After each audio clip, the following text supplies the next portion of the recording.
মুফাসসিরে কোরআন বক্তৃতা জগতের আলোড়ন সৃষ্টিকারী বক্তা জনাব হযরত মাওলানা আব্দুল খালেক শরিয়তপুরী। আলোচনা রাখছেন হযরত মাওলানা আব্দুল খালেক শরিয়তপুরী ঢাকা। মোহতারামকে ওনার গুরুত্বপূর্ণ তাফসীর পেশ করার জন্য সবিনয় অনুরোধ করছি। আরে তাকবীর, নারায়ে তাকবীর, খালেক সাহেব আসসালামু আলাইকুম, নারায়ে তাকবীর।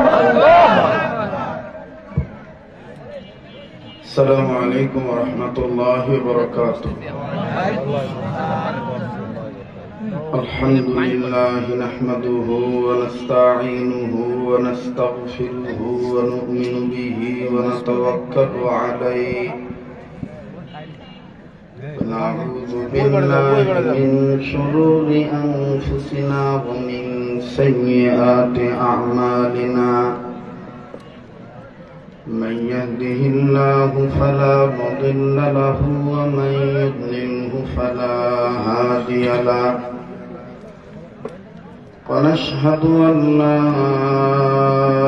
إله إلا الله وحده لا شريك له ونشهد أن سيدنا وحبيبنا ومولانا محمدا عبده ورسوله الذي أرسله إلى الخلق بالحق بشيرا ونذيرا وداعيا إلى الله بإذنه وسراجا منيرا. فقد قال الله تعالى في كلامه المجيد والفرقانه الحميد: أعوذ بالله من الشيطان الرجيم. بسم الله الرحمن الرحيم. وما أمروا إلا ليعبدوا الله مخلصين له الدين. وقال رسول الله صلى الله عليه وسلم: المرء مع من أحب، أو كما قال عليه الصلاة والسلام.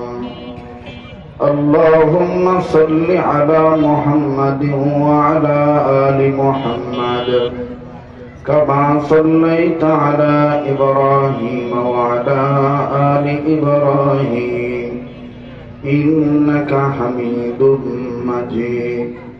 اللهم بارك على محمد وعلى آل محمد كما باركت على إبراهيم وعلى آل إبراهيم إنك حميد مجيد. لا إله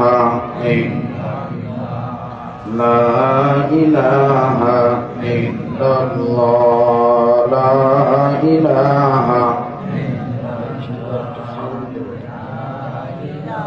إلا الله، لا إله محبت، لا إله إلا الله،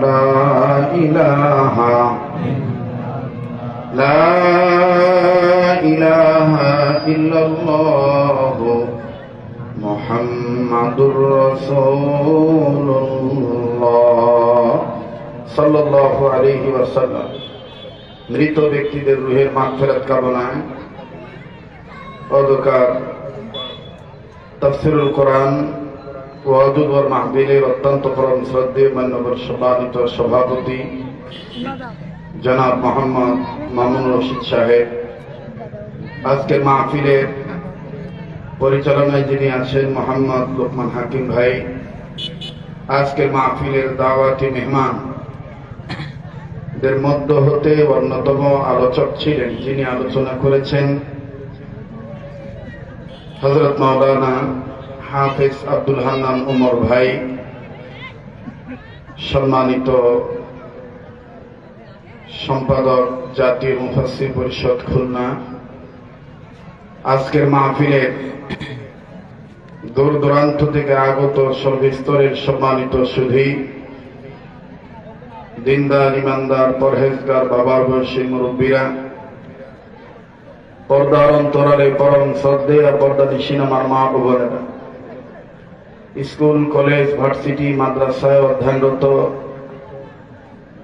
আমার কলিজার টুকরা হৃদয় স্পন্দন যুবক বন্ধু ও ছাত্র ভাইরা, আশিকিন জাকিরিন মুহিব্বিন সালিকিন মুজাহিদ বাবারা ভাইরা, ছোট ছোট কচিকাতা সোনার মানিকেরা, আল্লাহ জাল্লা শানুহুর দরবারে লাখো কোটি শুকরিয়া আদায় করি যে মহান আল্লাহ আমাকে আপনাকে উম্মতের উলামায়ে কেরামদের মজমায়ে বেহেশতের বাগানে মৃত ব্যক্তিদের আত্মার মাগফিরাত কামনায় কোরআনের মজমায়ে জান্নাতি বাগানে